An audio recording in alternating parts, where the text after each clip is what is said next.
கலைஞர் TV நேயர்களுக்கு வணக்கம். ஒரு கிரிக்கெட் விளையாடுற பையனோட அப்பா கிட்ட போய் கேட்டா தன்னுடைய மகன் பெரிய எம்எஸ் தோனி ஆகணும் அப்படின்னு சொல்லுவாங்க. இதே கீபோர்ட் வாசிக்கிற பையனோட அப்பா கிட்ட போய் கேட்டா தன்னுடைய மகன் பெரிய ஏஆர் ரஹ்மான் மாதிரி ஆகணும்னு சொல்லுவாங்க. இப்படி அப்பாக்களுடைய நம்பிக்கைகள் தான் அவங்களுடைய மகன்கள்.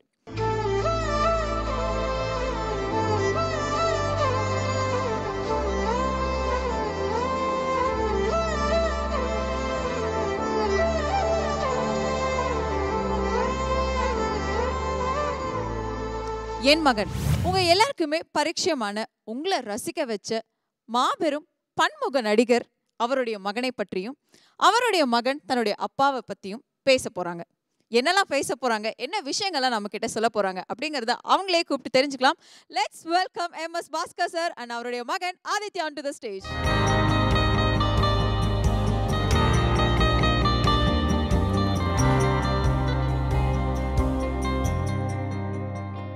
வணக்கம் அண்ட் வாழ்த்துக்கள். அண்ட் அப்பாவை பார்க்கறதுல ரொம்ப பெரிய சந்தோஷம் எங்களுக்கு ஒவ்வொரு தடவையும் எங்களுக்கு கிடைக்குது. And welcome Aditya. தமிழ் இண்டஸ்ட்ரியில் ஒரு புதிய உதயம் அப்படின்னு நாங்கள் சொல்லலாம். அண்ட் உங்களுடைய படம் பார்த்து நாங்கள் எல்லாருமே ரொம்ப என்ஜாய் பண்ணோம். அண்ட் உங்களுக்கு உங்களை இந்த மேடையில் பார்க்குறது எங்களுக்கு ரொம்ப ரொம்ப சந்தோஷம் இருக்குது அப்படின்னு தான் சொல்லும். பெரிய நடிகர் அப்படின்ற ஒரு பேர் வாங்கிட்டாரு சார். அதாவது 96 படம் போய் பார்த்தவங்க எல்லாருமே யாருப்பா இந்த பையன், யார் இந்த ஆதித்யா அப்படின்னு சொல்லி எல்லாருமே யோசிச்சாங்க. அதுக்கப்புறம் பின்னாடி பார்க்கும்போது தான் எம்எஸ் பாஸ்கர் அவருடைய மகன் அப்படின்னு தெரிஞ்சோடனே எல்லாருக்குமே இன்னும் அந்த சந்தோஷம் ரெட்டிப்பு ஆச்சு அப்படின்னே சொல்லலாம். அண்ட் நிறைய இப்போ இருக்கக்கூடிய பிரபல நடிகர்களாக இருக்கட்டும் இல்லை டெக்னீஷியன்ஸாக இருக்கட்டும் அவங்களுக்கு ஒரு மிகப்பெரிய ஒரு மேடையாக அமைஞ்சது கலைஞருடைய மேடை அப்படின்னு நம்ம சொல்லலாம். அண்ட் அதில் இப்போ உங்களை இங்கே நிற்க வச்சு பார்க்கும்போது எங்களுக்கும் ஒரு பெரிய ஆனந்தம் இருக்குது. அண்ட் ஃபியூச்சரில் வரக்கூடிய உங்களுடைய படங்கள் மார்னிங் 4 o'clock இல்லை 5:30 ரிலீஸ் ஆகி அண்ட் அந்த ஷோ ஹவுஸ்ஃபுல் ஆகணும்னு சொல்லி நாங்கள் வாழ்த்துக்கள் தெரிவிச்சுக்கிறோம். Thank you so much. எஸ், மிக்க நன்றி. இப்போது நீங்கள் என் மகனை பற்றி சொன்ன அத்தனை பெருமைகளுக்கும் நான் நன்றி சொல்லணும் அப்படின்னாக்கா நாங்கள் எங்கள் ஃபேமிலியே நன்றி சொல்லணும்னாக்கா அதனுடைய இயக்குனர் தம்பி பிரேம்குமார் அவர்களுக்கும் தம்பி விஜய் சேதுபதி அவர்களுக்கும் த்ரிஷா அவர்களுக்கும் அந்த படக்குழுவினருக்கும் மற்றும் இந்த படத்தை இவ்வளோ பெரிய வெற்றி படமாக்கின ஆடியன்ஸுக்கும் ரசிகர்களுக்கும் எல்லாருக்கும் தான் நாங்கள் நன்றி சொல்லணும். எல்லா புகழும் அவங்களுக்கு உள்ளது. என் மகனுக்கு ஒரு நல்ல ஒரு ஓப்பனிங் கிடைத்தது எனக்கு ஒரு மிகப்பெரிய சந்தோஷம். நீங்கள் எம்எஸ் பாஸ்கரோட பையன் அப்படின்னு சொன்னீங்க. கொஞ்ச நாள் கழித்து ஆதித்யாவோட அப்பா எம்எஸ் பாஸ்கர்னு சொன்னாங்கன்னா அது எனக்கு ஒரு பெருமை. அது முதல் படத்திலே கிடைச்சிருச்சு சார். Very good. அதை சொல்லுங்க முதல்ல. ஆதித்யா ஒரு நல்ல நடிகர்ப்பா, என்னப்பா முதல் படத்துல இவ்வளோ அழகா நடிச்சிருக்காரு அப்படின்னு எல்லாருமே சொல்றாங்க. நீங்க உங்களுடைய மகன் இந்த லெவலுக்கு நடிப்பாரு அண்ட் இவரை ஒரு நடிகராக தான் ஆக்கணும்னு நீங்க என்னைக்காவது நினைச்சிருக்கீங்களா? அதாவது இவர் படிக்கும் பொழுது நாங்கள் நினச்சது வீட்டில் இவரை ஏரோநாட்டிக்கல் இன்ஜினியர் ஆக்கணும் அப்படின்னு நினச்சோம். பட் சின்னதுலேயே அவருக்குள்ளே இருக்கக்கூடிய அந்த ஒரு காமெடி சென்ஸ், அந்த டைமிங் சென்ஸு இதெல்லாம் பார்க்கும்பொழுது இந்த பையன் ஒரு நம்ம எப்படி சின்ன வயசில் இருந்தோமோ அதே மாதிரி இருக்கிறாரு அப்படின்னு எனக்குள்ள ஒரு தோன்றல் உண்டு. அதுக்கப்புறமா பார்க்க போனாக்க இந்த வாய்ப்பு வந்தது, நடிக்கிறியாப்பான்னு கேட்டேன் அப்படின்னு உடனே ஒத்துக்கிட்டார். ஸோ அவருக்குள் ஒரு நடிகர் இருந்திருக்கிறார். ஒரு நல்ல கேரக்டர் கிடைச்சி அந்த ஒரு நல்ல இயக்குனர் கிடைத்து இவரை சொந்த தம்பி மாதிரி அவர் பார்த்துக்கிறாரு. ஒரு பெரிய ஹீரோவினுடைய படத்தில் வாய்ப்பு கிடைச்சி இந்த அளவுக்கு இங்கே கலைஞரப்பா டிவிக்கு அவர் இங்கே மேடையில் இருக்கிறார் அப்படிங்கிறது ஒரு மிகப்பெரிய ஒரு சந்தோஷம், ஒரு வரம் அப்படின்னு சொல்லலாம். முதல் படத்திலே பார்த்தீங்கன்னா ஒரு மிகப்பெரிய ஒரு ஓப்பனிங் அண்ட் மிகப்பெரிய ஒரு ரீச் அப்படின்னு சொல்லலாம். உங்களுக்கு இந்த திரைப்படம் அப்பானால கிடைச்சதா இல்லை படம்லாம் நடிச்சிட்டு இருக்கும்பொழுது இல்லை நடிச்சு முடிச்சதுக்கு அப்புறம் எம்எஸ் பாஸ்கர் அவருடைய மகன் தான் ஆதித்யா அப்படின்னு சொல்லி தெரிய வந்ததா எல்லாருக்கும்? இல்லை, இது அதான் ஆர்டிக்கல் ஒன்று இருந்தது, அதை பார்த்து தான் கூப்பிட்டாங்க. ஸோ அதுக்கப்புறம் போய் ஆடிஷன் வச்சு ஒழுங்காக பண்ணதுனால தான் செலக்ட் பண்ணாங்க. இல்லை அப்பாக்காக பார்த்து ஒழுங்காக பண்ணாமல் செலக்ட் பண்ணியிருந்தா அது ஒழுங்காக வந்திருக்காது. ஏன்னா அது அப்படி பண்ணக்கூடாது, ஒழுங்காக பண்ணால் தான் செலக்ட் பண்ணணும். ஸோ அப்படி தான் பண்ணாங்க. நான் ஓரளவுக்காவது நடிக்கிறதுக்கு நான் ப்ராக்டிஸ் பண்ணது அது ஒரு 3-4 வருஷம் கிட்ட நான் கஷ்டப்பட்டது இருக்குது. 1.5-2 வருஷம் கிட்ட வந்து இவங்க இந்த டீமே வந்து அவ்வளோ கஷ்டப்பட்டது. ஸோ அதெல்லாம் ஒன்றா சேர்த்து ரிசல்ட் மட்டும்தான் ஓவர் நைட்டில் வந்து ஆதி உங்களுடைய குடும்பமே வந்து ஒரு கலை குடும்பம் அப்படின்னு சொல்லலாம். அதாவது தமிழ் இண்டஸ்ட்ரியில எவ்வளோ சங்கங்கள் இருக்கோ எல்லா சங்கத்திலையுமே குடும்ப மெம்பர்ஸ் எல்லாருமே உறுப்பினராக இருக்காங்க இல்லையா? ஸோ அவங்க கிட்ட இருந்து நீங்க கத்துக்கிட்ட விஷயங்கள் என்னென்ன அப்படிங்கறத சொல்லுங்க. அப்பா நிறைய சொல்லி கொடுத்துருக்காங்க. இது சினிமா பற்றி கிடையாது, லெசன்ஸ், லைஃப் லெசன்ஸ் தான் நிறைய இது பண்ணிருக்காங்க. ஸோ அது அக்கா கிட்ட நிறைய பேசுவேன். ஸோ அந்த மாதிரி கற்றுக்கிட்டது தான் தவிர வந்து ஃபேமிலியை வந்து நான் பர்சனலாக ஜாலியாக இருக்கிறதுக்கு தான் வச்சுக்கிறேன். அவருடைய திரைப்படங்கள்ல அவர் நடித்த அந்த சீன்ஸ் எல்லாமே நிறைய பேர் நிறைய இடங்களில் ரெஃபரன்சஸாக எடுத்திருக்காங்க. உங்களுடைய அப்பாவை எந்த ஒரு திரைப்படம் எந்த ஒரு சீனு நீங்கள் ரெஃபரன்ஸாக எடுத்திருக்கீங்க? நான் வந்து எந்த சீனுமே வந்து ரெஃபரன்ஸாக எடுத்ததில்லை. நிறைய படம் பார்ப்பேன், அப்பாவோட படம் எல்லா படமும் நிறைய படம் பார்ப்பேன்.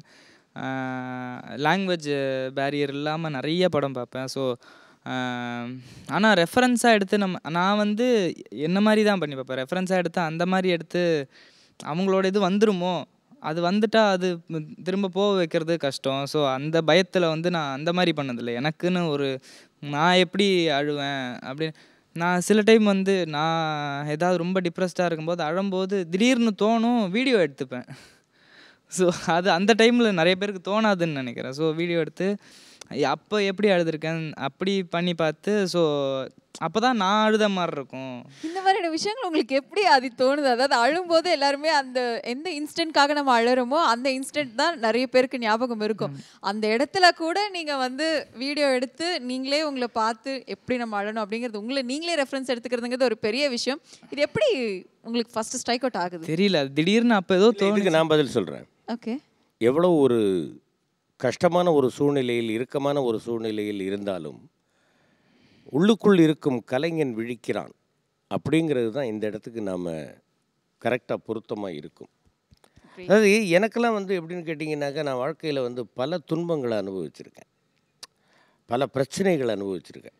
எந்த பிரச்சனைகளாக இருந்தாலும் வந்து அந்த நேரத்தில் நான் டப்பிங் ஆர்டிஸ்டாக இருக்கும்போதும் சரி, நடிகனாக இருக்கும் பொழுதும் சரி, எனக்கு இந்த 5 தலை நாகம் அப்படின்னு கேள்விப்பட்டிருக்கீங்களா? அது சுற்றி நின்று பிடுங்கியிருக்கேன் என்ன. அவ்வளவு பிரச்சனைகள். அந்த நிலைமையிலையும் போயிட்டு ஒரு டயலாக்கு கூட மறக்காமல் நான் வந்து பேசக்கூடிய அளவுக்கெல்லாம் நான் பேசியிருக்கேன்னாக்கா, அப்போது எனக்குள் இருக்கக்கூடிய ஒரு கலைஞன் விழிப்பாக இருக்கிறான். அந்த மாதிரி அவர் அழும்பொழுதும் அவர் அதை வீடியோ எடுத்து பார்த்து எப்படி அழுதுருக்குறோம் அப்படின்னு பார்க்குறாருன்னா, அவருக்குள் ஒரு மிகப்பெரிய கலைஞன் இருக்கிறான், அவன் விழிப்பாக இருக்கிறான் அப்படிங்கிறது தான் மீனிங். நீங்கள் வந்து ஒரு ஹாப்பி அக்கேஷன்லையோ இல்லை ஹாப்பி மூடில் இருக்கும்பொழுது நீங்கள் ரொம்ப அழகாக பாட்டு பாடுவீங்க அப்படின்னு எல்லாருக்குமே தெரியும். அண்ட் உங்களுடைய மகன் நீங்கள் பாடி ரசித்த ஒரு பாடல் ஏதாவது இருக்கா? நான் நிறைய பாடல்கள் பாடியிருக்கேன். அவர் கூட வந்து அவர் வேணுன்னே ஒரே பாடலை பல தடவை பாடி வந்து அவர் யோ சும்மா இருங்க அப்படின்ற அளவுக்கெல்லாம், அதாவது அவர் கஷ்டப்பட்டு படிச்சுக்கிட்டு இருக்கும்போது போய் பாடுவேன், தூங்கும்போது காதுகிட்ட போய் பாடிடுவேன். இந்த மாதிரி எல்லாம் பண்ணியிருக்கிறேன். நிறைய பாடல்களை ரசிச்சிருக்கிறார். நான் வந்து பழைய பாடல்கள் தான் பாடுவேன். அதனால் அதெல்லாம் கூட அவர் ரசிச்சிருக்கிறாரு. நல்ல ஒரு ரசிகர், நல்ல ஒரு கலைஞர். எந்த பாடல் வந்து நீங்கள் ரொம்ப ரசிச்சிருக்கீங்க? அப்பா வந்து நீங்கள் தூங்கும்பொழுது கூட வந்து பாடியிருக்காரு அப்படின்னு சொன்னார். எந்த ஒரு பாட்டு இப்போ டக்குன்னு நினச்சா கூட இந்த பாட்டு எப்பவுமே ஒரு பாடினா அப்படின்னு? இது 6 மணி 6 பாட்டு, அது எனக்கு வந்து பாட்டு லிரிக்ஸும் பிடிக்கும். ஸோ அது சூப்பராக இருக்கும். அது அப்பா பாடும்போது பாட்டு கேட்டிருக்கேன். அதே மாதிரி எனக்கு வாய்ஸ் கூட கிட்டத்தட்ட ரிலேட் பண்ணிக்கலாம். ஸோ அதே மாதிரி இருக்குமா, அதனால் ஒரு மகளாக நானும் கேட்கணும்னு ஆசைப்படுறேன் சார், ப்ளீஸ். அந்த பாடலாம் எத்தனை தடவை வேணாலும் பாடலாம், ஒன்றும் தப்பு கிடையாது. ஆசை கோபம் களவு கொள்பவன் பேச தெரிந்த மிருகம்,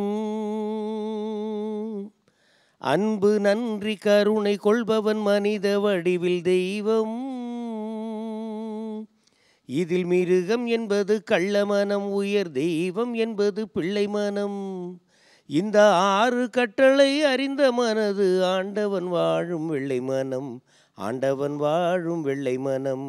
6 மனமே 6, அந்த ஆண்டவன் கட்டளை 6. ரொம்ப சூப்பர் சார், ரொம்ப சூப்பர். அண்ட் இப்போ நீங்க பாடிட்டீங்கல்ல, இந்த கேள்வி எதுக்காக அப்படின்னு உங்களுக்கு நல்லாவே புரிஞ்சிருக்கும்னு நினைக்கிறேன். பிள்ளைய பாட சொல்ல போறீங்க அவரை அவ்வளவுதானே? அவர் நல்லா பாடுவாரு. கேக்குறாரு சார், படம் முழுக்க பாடுமா பாடுமா அப்படின்னு கேட்டுட்டே இருக்காருல்ல. இல்ல அவர் நல்லா பாடுறாரு. அந்த பாட்டுக்காக ஏங்கிட்டே இருந்தீங்கல்ல, அந்த பாட்டையும் பாடுங்க, உங்களுக்கு பிடிச்ச பாட்டையும் நீங்க பாடலாம். எந்த பாட்டு? எனக்கு அந்த பாட்டு லிரிக்ஸ் தெரியாதே. என்னங்க இத்தனை வாட்டி கேட்டிருப்பீங்கல்ல ஷூட்டிங் ஸ்பாட்ல. சரி, உங்களுக்கு பிடிச்ச பாடல்.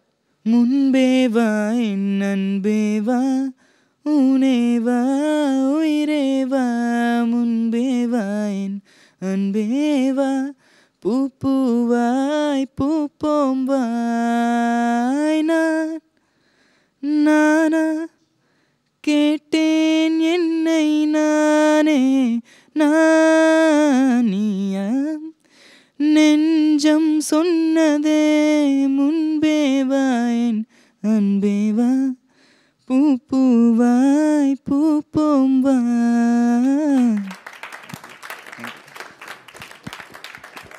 உங்க ரெண்டு பேரையும் அப்படியே இப்படி உட்கார வச்சு பாட்டு கேட்டுக்கிட்டே இருக்கலாம் அப்படிங்க எனக்கு இப்போ தோணிக்கிட்டே இருக்கு. அண்ட் அது இப்போ வந்து பார்த்தீங்கன்னா எந்த ஒரு திரைப்படமா எடுத்துக்கிட்டாலும் எந்த ஒரு சீன் பார்த்தாலும் ஏதாவது ஒரு இடங்கள்ல வந்து நம்மளுடைய லைஃப்ல நம்ம ரிலேட் பண்ணிப்போம். இந்த படத்தை பார்க்கும் பொழுது பல பேருடைய வாழ்க்கையில எல்லாருடைய வாழ்க்கையிலுமே நடந்த ஒரு விஷயமா தான் எல்லாருமே பார்க்குறாங்க. நீங்க உங்களுடைய லைஃப்ல இந்த மாதிரியான விஷயங்கள் வந்து உங்களால ரிலேட் பண்ணிக்க முடிஞ்சுதா? எந்தெந்த விஷயம் நீங்க ரிலேட் பண்ணிக்கிட்டீங்கன்னு சொல்லுங்க. ஃபுல்லா நான் பண்ண எல்லா பார்ட்டுமே. அப்படியா? சோ நீங்க பண்ண எல்லா பாட்டுமே உங்களுக்கு வந்து ரிலேட் பண்ணிக்க முடிஞ்சதா இருந்தது. என்னமா அவரை போய் கேக்குறீங்க? எனக்கே உண்டுமா அந்த அனுபவம். நான் ஏன் அதெல்லாம் மறைக்கணும்? அதெல்லாம் இல்லையம்மா, எல்லாருக்கும் உள்ளது தானே அது. காதல் என்பது இயற்கையாக அந்தந்த வயதில் ஏற்படக்கூடியது. அது கை கூடுதா கூடலையா அப்படிங்கிறது that is out of question. அதை பற்றி பிரச்சனை உங்களுக்கு கிடையாது. கூடுச்சா சார்? என்னது காதல் கை கூடுச்சா? எனக்கெல்லாம் கூடலுமா? கூடல. கூடலை. அதற்கு பிறகு ஃபெயிலியர் ஆகாத ஒரு காதல் அப்படின்னா நான் என் மனைவியை காதலிக்கிறேன். அதுவும் ஒரு விதத்தில் வந்து ஒரு அவங்கள பார்த்தேன், ரோட்டில் பார்த்தேன், பிடிச்சிருந்தது, அவங்களுக்கு என்ன பிடிச்சிருந்தது, அதுவும் ஒரு விதமான காதலாக தான் எடுத்துக்கணும். ஓகே. அவங்களாம் என் வாழ்க்கையில் எனக்கு கிடைச்ச ஒரு மிகப்பெரிய பொக்கிஷம். என் பொண்ணு, என் பிள்ளை, என் மனைவி, இன்னும் யாரை வேணாலும் சொல்லலாம். இன்னும் நிறைய விஷயங்கள் இருக்குது. எங்கள் தோட்டத்தில் என் கூடவே இருக்கக்கூடிய என்னுடைய மாதவன் எனக்கு என் மகன் மாதிரி, அவன் இன்னொரு மகன் மாதிரி. அங்கே இருக்கக்கூடிய ஜனங்கள், மக்கள், என்னுடைய நண்பர்கள் எல்லாருமே, இளவரசு, பாபுசு, மாப்பிள்ளை தம்பிராமையா, எல்லாருமே எனக்கு ரொம்ப, எல்லாரையும் நான் விரும்புகிறேன், எல்லாரையும் நேசிக்கிறேன். 96 திரைப்படத்தில் நீங்கள் நடிக்கும் பொழுது விஜய் சேதுபதி அவர்களோட சின்ன விஜய் சேதுபதியை நீங்கள் பண்ணீங்க. அண்ட் விஜய் சேதுபதி அவர்கள் வந்து உங்களுக்கு கொடுத்த விஷயங்களாக இருக்கட்டும், இல்லை டிப்ஸாக இருக்கட்டும், இல்லை வந்து காம்ப்ளிமெண்ட்டாக இருக்கட்டும், ஏதாவது ஞாபகம் இருக்கிறது இப்போ எங்ககிட்ட ஷேர் பண்ணுங்கள். நான் அதான் ஷூட் முடிக்கிறதுக்கு முன்னாடி வரைக்கும் வந்து மீட் பண்ணல. ஸோ அது முடித்ததுக்கப்புறம், அந்த ஃபர்ஸ்ட் ஷெட்யூல் முடித்ததுக்கப்புறம் ஃபுட்டேஜ் காட்டியிருக்காங்க போல் டைரக்டர் சார். ஸோ அப்போ தான் கூப்பிட்டு சொன்னாங்க, ரொம்ப நல்லா பண்ணியிருக்கீங்க அப்படி இப்படின்னு. அது காம்ப்ளிமெண்ட். அதுக்கப்புறம் படம் ஃபுல்லாக பார்த்துட்டு அன்றைக்கி ப்ரிவ்யூவில் வந்து கட்டி பிடிச்சி ரொம்ப நல்லா பண்ணிருக்குன்னு சொன்னாங்க. ஸோ அதுவும் வந்து காம்ப்ளிமெண்ட். அந்த 2 காம்ப்ளிமெண்ட் தான். ஆதி, இது வரைக்கும் அப்பா கிட்ட வந்து ஏதாவது ஒரு விஷயம் வந்து சொல்லணும் நினச்சிட்டே இருந்திருப்பீங்க. ஆனால் இது வரைக்கும் அதுக்கான ஒரு சிச்சுவேஷன் உங்களுக்கு கிடைச்சிருக்கா கிடைக்கலையான்னு எனக்கு தெரியாது. அந்த ஒரு விஷயத்த ஏதாவது அப்பா கிட்ட இப்போ சொல்லணும், கன்வே பண்ணணும் அப்படின்னா எதை நீங்கள் சொல்லுவீங்க? எல்லாமே சொல்லிட்டேன். எல்லாமே சொல்லிட்டீங்களா? என்னம்மா நீ ஏதாவது ஒரு கொஸ்டினோட மாட்டே இல்லை? இல்லை, அந்த மறைவே கிடையாதுமா. இல்லை. ஓகே. நான் கேட்பேன், எல்லாத்தையும் கேட்பேன். ஓகே. யாரையாவது லவ் பண்ணுறியாப்பா?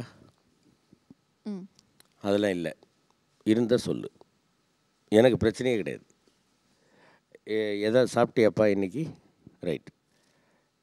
காலேஜில் ஏதாவது ஸ்மோக்கு பண்ணியா? அதெல்லாம் கிடையவே கிடையாது. Is a tea totaller. எந்த கெட்ட டீ காஃபி கூட சாப்பிட மாட்டார். அந்த மாதிரி ஒரு பிள்ளை.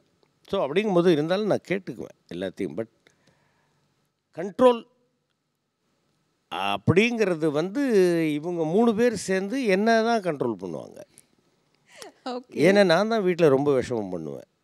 அந்த மாதிரி கொஞ்சம் குசும்புத்தனம்லாம் நிறைய பண்ணுறது நான் தான் எங்கள் வீட்டில். அதனால் என் மனைவி, மகன், மகள் 3 பேரும் சேர்ந்து என்ன தான் கண்ட்ரோல் பண்ணிகிட்டு இருப்பாங்க. நிறைய விஷயங்களை வந்து அப்பாவை நீங்கள் எல்லாருமே சேர்ந்து கண்ட்ரோல் பண்ணியிருக்கீங்க. பட் இருந்தாலும் உங்களுடைய க்ளோஸ் ஃப்ரெண்டாக உங்களுடைய அக்கா இல்லையா? ஸோ அக்கா வந்து படம் பார்த்ததுக்கப்புறம் என்ன சொன்னாங்க? நீங்கள் என்ன மாதிரியான விஷயங்கள் எல்லாமே வந்து நீங்கள் டிஸ்கஸ் பண்ணீங்க இந்த திரைப்படத்தை பற்றி அப்படிங்கிறத சொல்லுங்கள். இதை பற்றி எதுவுமே டிஸ்கஸ் பண்ணல. இது அக்கா அம்மா வந்து உட்காந்து அழுதுட்டு இருந்தாங்க. ஸோ அதுவே போதும், அதுக்கு மேலே அவங்க எதுவும் சொல்ல தேவையில்லைன்னு சொல்லி விட்டேன்.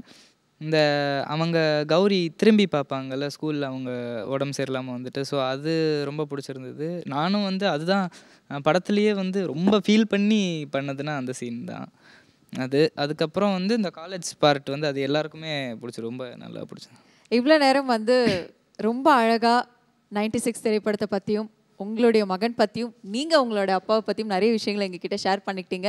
அண்ட் நான் ஸ்டார்டிங்லேயே சொன்ன மாதிரி உங்களுடைய வரக்கூடிய திரைப்படங்கள் எல்லாமே வந்து 5:30 4 o'clock ஷோவே வந்து ஃபுல்லாக போகணுன்றதான் எங்களுடைய ஆசை. அண்ட் அது மென்மேலும் வளர்ந்து நீங்கள் இன்னும் பெரிய ஆளாகி திரும்ப எங்களுக்கு இன்டர்வியூ கொடுத்து இன்னும் மிகப்பெரிய சக்ஸஸ் அடைய கலைஞர் டிவி சார்பாக உங்களுக்கு நாங்கள் வாழ்த்துக்கள் தெரிவிச்சுக்கிறோம். Thank you Aadhi and thank you sir. ரொம்ப சந்தோஷம். என்னுடைய மகனுக்கு இந்த ஒரு மேடையில் ஒரு மக்களிடையே பேசுவதற்கு வாய்ப்பை ஏற்படுத்தி கொடுத்த கலைஞரப்பா டிவிக்கு, நான் கலைஞரப்பான்னு தான் நான் எப்பவுமே சொல்லுவேன், கலைஞரப்பா டிவிக்கும் உங்களுக்கும் மற்றும் இந்த வல்லுநர்களுக்கும் நான் வந்து ரொம்ப நன்றியை தெரிவிச்சுக்கிறேன். Once again thanks to the director and to the hero and to the crew. Thank you sir. Thank you.